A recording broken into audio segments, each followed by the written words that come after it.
चलिए आज के एपिसोड में हम जो बहुत ही जबरदस्त कॉन्सेप्ट लेकर के आए हैं। आज आपको जो कॉन्सेप्ट हम बताने जा रहे हैं वो आपको बहुत इंग्लिश ग्रामर के बारे में तुम्हारे कॉन्सेप्ट को बहुत बेहतर कर देगा।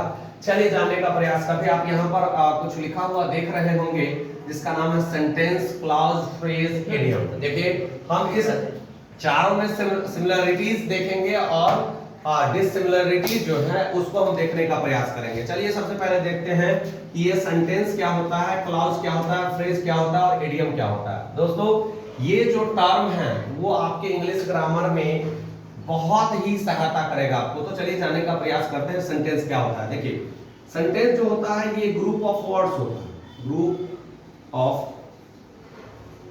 Words that makes a complete sense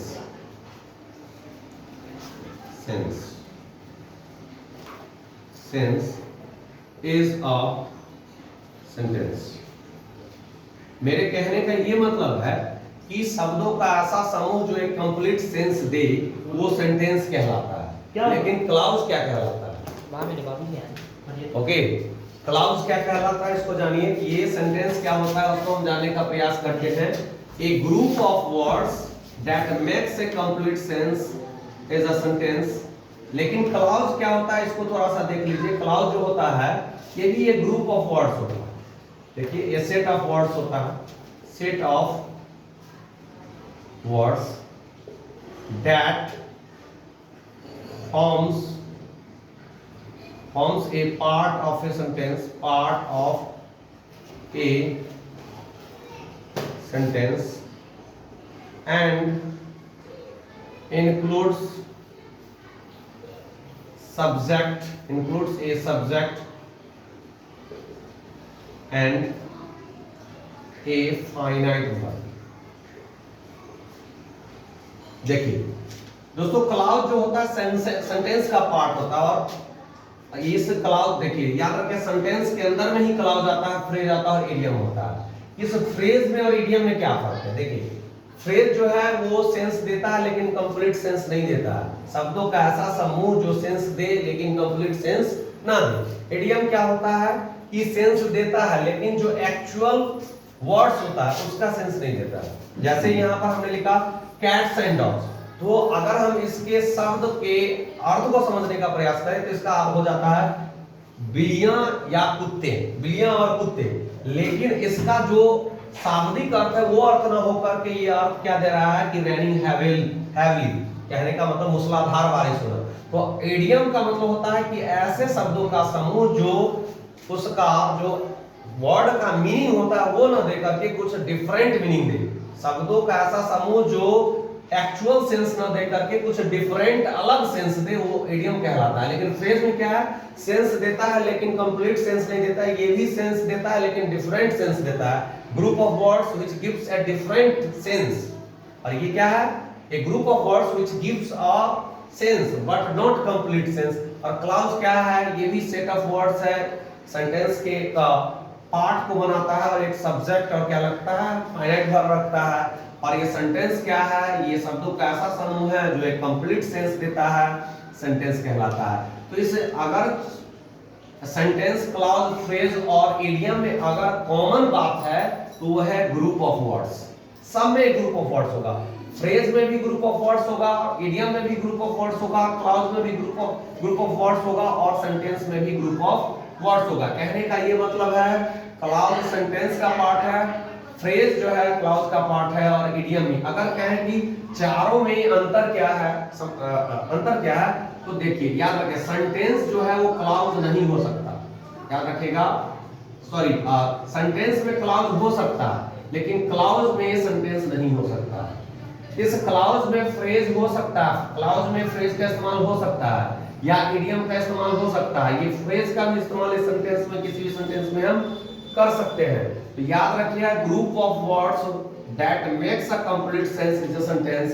but याद रखिए क्लॉज क्या होता है, a set of words that forms a part of a sentence and includes a subject and a finite verb. यहां पर एक वर्ड आ गया फाइनाइट वर्ब। देखिए दोस्तों वर्ब जो होते हैं वो दो तरह के होते हैं। There are two types of verb. एक होता है, वैसे वैसे देखा जाए वर्ब जो होता है दो तरह के होते हैं, मेन वर्ब होते हैं और ऑक्सिलरी वर्ब होते हैं। और मेन वर्ब भी होते हैं दो तरह के, एक तरीके से ट्रांजिटिव इंट्रांजिटिव बोलते हैं। लेकिन यहाँ पर वर्ब को देखने का नजरिया इस तरीके से देखिए, ये फाइनाइट हो गया, वर्ब दो तरह के होते हैं, फाइनाइट, एक हो गया नॉन फाइनाइट, नॉन फाइनाइट। तो यहाँ पर हमने क्या लिखा, फाइनाइट वर्ब की बात कर रहे हैं, मतलब शब्दों का ऐसा समूह जो क्या करता हो, एक सेंटेंस का पार्ट बनाता हो, सब्जेक्ट रखता हो और फाइनाइट वर्ब रखता हो, क्लाउज कहलाता है। तो यहाँ पर देखिए फाइनाइट वर्ब का क्या मतलब होता है कि ऐसे वर्ब जो सब्जेक्ट के अनुसार अपना रूप बदले। जैसे हम बोलते हैं ही गोज, यहाँ पर हमने ही गोज कहा, तो जब ये सब्जेक्ट चेंज होगा तो क्या हो जाएगा, रूप बदलेगा। तो यहाँ पर ही गोज दे रहे हैं और यहाँ पर फिर आई गो दे रहे हैं, फिर दे रहे हैं राधा गोज, ये लिख रहे हैं राधा गोज। तो यहाँ राधा और गोज जो है, यहाँ ये देख लीजिए, यहाँ जैसे ही पर्सन चेंज हो रहा है वर्ब चेंज हो रहा है, नंबर वर्ब का नंबर चेंज हो रहा है। इसका मतलब जो वर्ब जो है अपना सब्जेक्ट के अनुसार, टेंस के अनुसार रूप बदलता हो उसको बोलते हैं फाइनाइट वर्ब। और जो वर्ब अपना रूप नहीं बदलता हो, चाहे सब्जेक्ट कोई भी यूज कर रहे हैं, टेंस कोई भी यूज कर रहे हैं, अपना रूप चेंज नहीं करेगा, फॉर्म चेंज नहीं करेगा, उसको बोलेंगे नॉन फाइनाइट वर्ब। लेकिन हम यहाँ पर ये समझने का प्रयास कर रहे हैं, सेंटेंस जो होता है ये तीन तरह का होता है। एक होता है सिंपल सेंटेंस, एक होता है आपका कॉम्प्लेक्स सेंटेंस, और एक होता है आपका कंपाउंड सेंटेंस।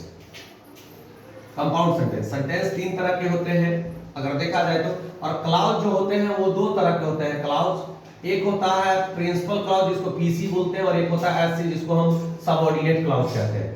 ये दो तरह के होते हैं, याद रखिएगा। ये क्लाउज जो होते हैं वो दो तरह के होते हैं, प्रिंसिपल क्लाउज और सबऑर्डिनेट क्लाउज। प्रिंसिपल क्लाउज को हम इंडिपेंडेंट क्लाउज कहते हैं और सबऑर्डिनेट क्लाउज भी कहते हैं। सॉरी, ये सबऑर्डिनेट क्लाउज को हम डिपेंडेंट क्लाउज कहते हैं, क्योंकि जो सबऑर्डिनेट क्लाउज होता है जो अपने अर्थ के लिए इस पर आश्रित होता है, अपने सेंस के लिए, अपने मीनिंग के लिए ये क्लाउज है इस पर रहता है, इसलिए इसको डिपेंडेंट क्लाउज कहते हैं। और प्रिंसिपल क्लाउज क्या होता है, अपने अर्थ के लिए किसी भी क्लाउज पर निर्भर नहीं करता, इसलिए इसको इंडिपेंडेंट क्लाउज कहते हैं। तो जब किसी सेंटेंस में प्रिंसिपल क्लाउज और सबऑर्डिनेट क्लाउज का मिश्रण हो, याद रखिएगा, जब principal clause PC plus SC रहे तो समझ जाना क्या बनेगा, कॉम्प्लेक्स सेंटेंस बनेगा, वो कॉम्प्लेक्स सेंटेंस कहलाएगा। अगर किसी सेंटेंस में principal clause plus principal clause होगा तो वो कहलाएगा कंपाउंड सेंटेंस कहलाएगा। याद रखिएगा, वो कहलाएगा कंपाउंड सेंटेंस कहलाएगा।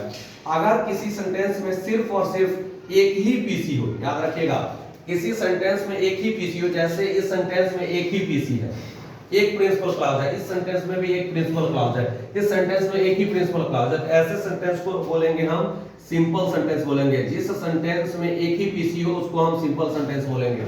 मेरे प्यारे दोस्तों, एक चीज तो आप अपने दिमाग में लिख डालिए कि सेंटेंस क्या होता है, ग्रुप ऑफ वर्ड्स होता है, लेकिन ये कंप्लीट सेंस देता है। यहां पर लिखिए कंप्लीट सेंस, ये कंप्लीट सेंस देता है, याद रखिएगा, ये कंप्लीट सेंस देता है। क्लाउज जो है ये क्या है, पार्ट ऑफ सेंटेंस बनाता है, मतलब ये सेंटेंस क्या होता है, कंप्लीट सेंस देता है। लेकिन क्लाउज क्या होता है, एक सेंटेंस का पार्ट होता है। जैसे अगर हम एक सेंटेंस को देख ले, यहाँ पर अगर हम एक सेंटेंस को देखें, क्लाउज के एक सेंटेंस को देखें, जैसे हम बोलेंगे एक सेंटेंस देखिए, इफ ही कम्स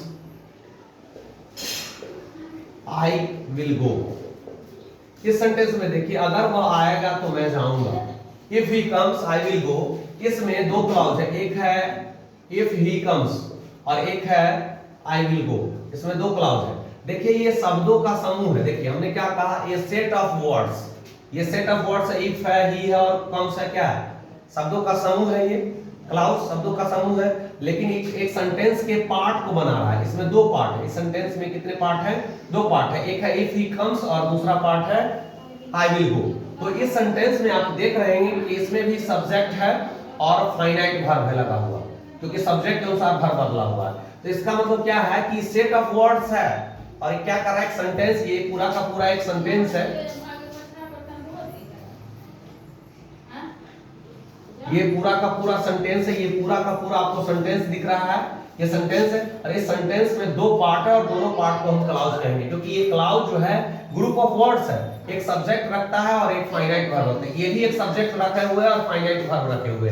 कहने का ये मतलब हुआ, इसमें अब देखो, इसमें से एक पार्ट है जिसको हम अकेला कहीं पर भी बोल सकते हैं। जैसे ये पार्ट है आई विल गो, कहीं पर भी इस्तेमाल कर सकते हैं आई विल गो, इसका सेंस आ रहा है। लेकिन अगर हम बोले इफ ही कम्स, किसी के सामने बोलिए इफ ही कम्स, पता है तुमको एक बात कहे, हाँ हम एक बात कह रहे हैं, आप सुनो, इफ ही कम्स, इसका कोई सेंस नहीं, इसको अकेला हम कहीं पर इस्तेमाल नहीं कर सकते, तो ये कोई सेंस नहीं देता है, लेकिन ये सेंस देता है, क्या कहते हैं, ये सेंस देता है, इसलिए इसको अकेला प्रयोग कर सकते हैं। तो ये हो गया पीसी हो गया, और ये हो गया आपका एससी हो गया, क्योंकि ये अपने अर्थ के लिए इस पर आश्रित है। जब ये अकेला हम कहीं पर बोलेंगे तो ये इसका अर्थ क्लियर नहीं होगा, ये अपने अर्थ के लिए इस पर आश्रित है। जब तक ये वाला पार्ट नहीं बोलेंगे तब तक इसका अर्थ सेंस क्लियर नहीं होगा, इसलिए ये जो है अपने अर्थ के लिए, सेंस के लिए इस पीसी पर आश्रित है, इस पीसी क्लॉज पर क्या है, आश्रित है, इसलिए इसको बोलते हैं डिपेंडेंट क्लॉज बोलते हैं इसको।